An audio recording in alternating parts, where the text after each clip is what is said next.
You're listening to the Communications Business Advisor podcast, the podcast for communications professionals in the corporate world who are committed to advancing their work and our field's reputation as critical business advisors that are not only invited to the decision-making table, but are required there. I'm your host, Tara McDonagh. Hi, everyone. Welcome back to the Communications Business Advisor. I want to start with something that might sound a little counterintuitive, but bear with me here. Here it is.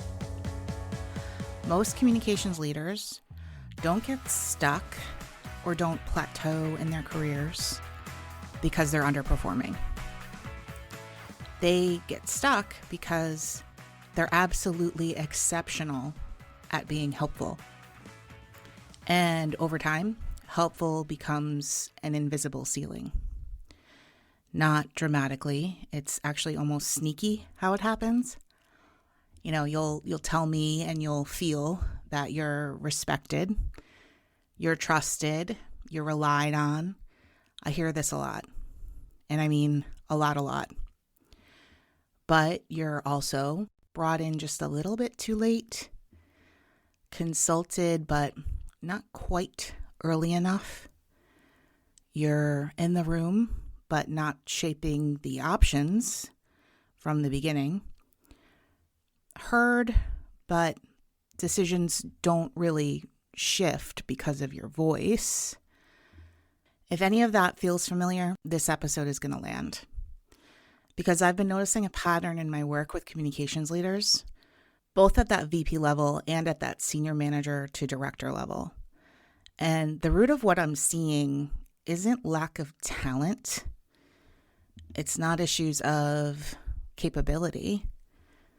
It's authority. And more specifically, it's how helpfulness sneakily replaces judgment and strategy as the signal of value. If you've been listening since the beginning of the year, you know that this isn't a new thread that I'm laying out. We opened the season with authority as the word of the year for communicators. Authority meaning the moment that your voice becomes required in decision-making, required, not invited. Then in my conversations with Anthony Farina at Fujifilm and Laura Duda at Goodyear a few weeks back, we looked at how authority operates at that CCO level, the level they're at, and how easily it erodes when the function is evaluated on execution instead of strategic judgment. And more recently, we talked about the way that leaders contract when the world feels heavy, how isolation and overfunctioning change how others experience you. This is all connected.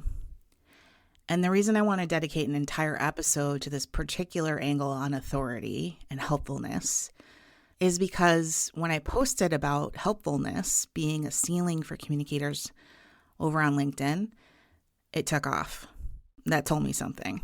This isn't abstract, and it's not something I'm just seeing in a couple of council conversations that I have with my comms leader clients.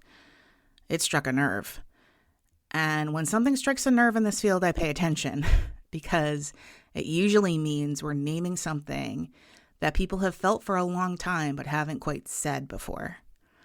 So let's talk about it because it's a tricky one. Helpfulness isn't a bad trait. It's actually the reason most of us advanced as quickly as we did in this field. Early in your career, being helpful is absolutely critical. So if anybody's out there listening who's early in your career, proactively find ways you can be helpful. Be helpful on the right things. Go above and beyond early in your career, and it will be rewarded.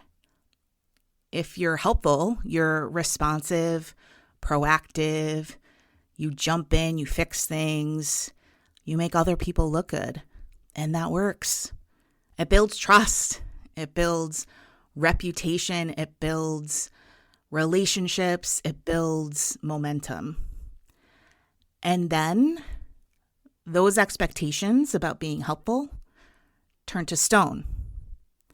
You become the person who will handle it, whatever it is. You need messaging, call her. You need smoothing something over, she'll take care of it. You need someone to organize chaos, deal with a crisis, she's got it. And again, none of that is wrong until it becomes the primary way that the business experiences you. Because once your value is primarily experienced as execution, it's very hard for the room to suddenly experience you as having critical strategic judgment. And this is where I see the plateau happen. It's subtle. It's sneaky. You're in the meetings, you're included, you're respected, but you're responding to decisions instead of shaping them. You're refining them instead of reframing. And you're pressure testing instead of co-creating. And you don't even realize it's happening at first because you're busy. You're still busy. You're still important. You're still needed. In fact, sometimes you're more needed than ever. But being needed is not the same as having authority. So yeah, that's a big crux of it, right? Let me say that again. Being needed is not the same thing as having authority. Authority shows up earlier. It shapes direction. And authority changes outcomes. Execution supports outcomes. And when helpfulness becomes the dominant signal that you send, the priority way that the company leaders and your peers experience you and your team, the organization decides that that's what you're there for, to be helpful. It's not malicious and it's not even conscious, but it is predictable. I mean, executives decide who to involve early based on perceived benefit. If they believe that you'll complicate something that feels simple to them, slow their momentum without a clear payoff, or surface risks without alternatives, or operate from communication language instead of business language that they all understand, then they'll inform you after the fact. They won't consult you. But if they believe that you understand the business problem, the financial stakes, the trade-offs, and that you're there to accelerate a better decision for the business because you have that totality view, you're not just there to protect the optics of a decision, which is very different, then they will bring you in sooner. You can be the same person with the same talent, but you're sending a different signal. You're teaching them how to treat you, how to think of you in a very specific way. And this is where strategy and authority intersect. In a recent Level Up message, which I send out every 2 weeks in case you don't get them, you can sign up on my website. I wrote about how communication strategy is often the tactic to get what we actually want. And what we actually want is executive behavior change. Communication strategy is the method to get to the executive behavior change, at least in the way that I approach it with my clients. But behavior change doesn't happen because a strategy deck exists or because you shaped great messaging. It happens because the room starts experiencing you differently as the leader. And that starts long before the communication strategy is presented. It starts in the conversations that you're invited to, and the ones you find your way into, the ones you organize. It starts in the questions that you ask. It starts in how you frame risk and opportunity, and in whether you show up as a responder or a decision partner. So let's make this practical. This isn't about rewriting your job description and changing everything about what you do overnight. It's about how you open a sentence. It's about whether you ask for the brief, or whatever you call it, or the intake form. And you know how I feel about that, my friends. Please stay away from intake forms. Or if you challenge the premise to find the actual business goal. It's about whether you present options with business implications framed with that holistic view of the business, or wait to be assigned the option that was decided and told to work on the messaging. Over time, all of us, these rooms are no different, learn from repetition. If you repeatedly show up as the person who can, quote, make it work, unquote, they will continue bringing you things to make work. Junk, yeah, but also good stuff, but you'll be in the make it work, be helpful place. But if you repeatedly show up as the person who reframes the decision before it's finalized, giving great options and good insight, they will start bringing you into decisions earlier, before they frame the draft. Not because you asked them to, but because you trained them to. That's the part we don't talk about enough. Authority is reinforced through muscle memory, not declarations. Not saying I need to be involved sooner, it's showing them why you need to be involved sooner. So here's the nuance. Back in January, I wrote that having a seat at the table isn't the same thing as having authority at it. And I meant that. Structural resets, they matter. Strategy matters. Executive expectation shifts matter. But here's what I want to add now. Before you reset the structure, before you roll out the strategy, before executive expectations formally change, before you're invited into the room is already learning how to experience you. Every meeting, it trains the room. Every sentence you say or write, it signals something. Every time you jump to execution without reframing the decision, you're reinforcing something. Not because you're wrong, so take that off of your shoulders. And not because you're weak, definitely take that off your plate. It's just because patterns teach people how to treat you. And you've been taught to act a certain way. Now, you don't get positioned as an executor in one dramatic moment. It happens through repetition. You answer the question that's been asked. You polish the idea that's been presented. You fix the draft. You smooth the edges. And eventually, the organization internalizes this is what communications does. Now, that's the part that's sneaky. No one announces it or decides it. It just happens. And then later we say, I want to be brought in earlier. But the room's already been conditioned. So yes, strategy, it resets expectations, 100%. And executive behavior change, that matters. But behavior change starts with us. It starts with how you enter the room tomorrow. Do you lead with, how can I help? Please stop saying that. Or do you lead with, before we move forward, I'm seeing something I want to share for all of us to consider, and some options that I think get to the goal in a different way. Interesting, right? Do you accept the frame of the conversation, or do you shape it? Do you refine? Do you reframe? That is where authority is built. Not loudly, not telling them what you want, just behaving differently, consistently. Helpfulness, it does build your credibility, and that's needed. But judgment, that builds your authority. Authority isn't about ego. It's not about how they'll view it when you say, I need to be in the room, or I want to be in the room.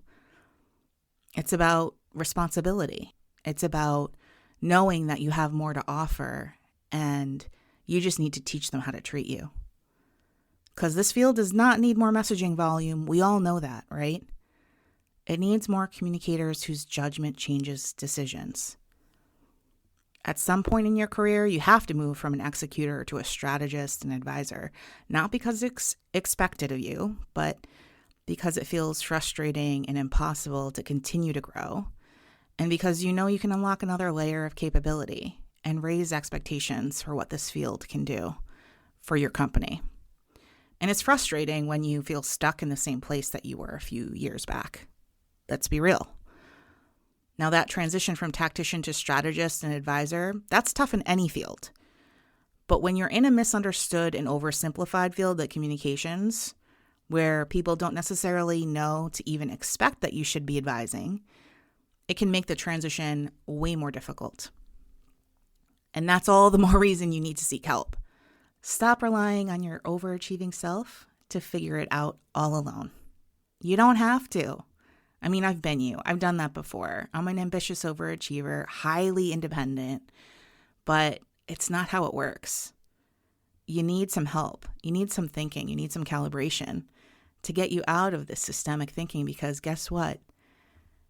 You've also trained yourself in how to treat everybody around you. So it starts with you. If this episode hit a nerve the same way that LinkedIn post did, it probably means you're standing right at that edge. And it's not about doing more. And it's not about figuring it all out by yourself. It's about showing up differently and getting help. Now keep advising, my friends. That's how I'm ending this episode, as I always do. You're already advising. Keep advising. Always keep advising. Until next time. If you're interested in working with me to advance your work and your team's reputation as critical business advisors, never order takers, check out taramcdonagh.com. Thanks for listening to the Communications Business Advisor podcast. If you found this episode helpful, please leave a rating or a review. It helps people find us, and we can't ignite a movement without sharing the message. See you next time, where we'll continue to do the work to elevate our field's reputation and elevate the careers of the people in it.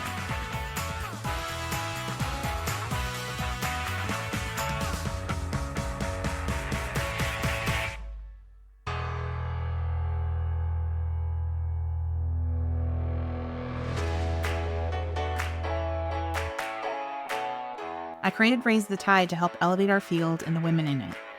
It's part community, part coaching, part professional development, and part mentorship. It encompasses all of these things because it takes all of these things to rise in your career. I asked a few Raise the Tide crew members to share what their experiences have been like in the program, and here's what they had to say.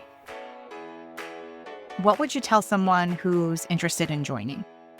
Do it. It honestly is probably one of the best things I've ever done for myself in my 20 plus year career. I have received such benefit from this group. I cannot actually express it. Invest in yourself. I really started this group because it was time for me to invest in me. To anyone who's interested in joining Raise the Tide, I'd say the return might even end up being well beyond what you might expect. I walked in hoping for some professional clarity, and I've gotten that, but also stayed for the growth and the support and the connection that has come to mean so much to me. If you're interested in this program, head on over to taramcdonagh.com and complete the Raise the Tide form. A rising tide raises all ships, but we're not the ships. Together, we're the force of the tide, raising the ships for our entire industry.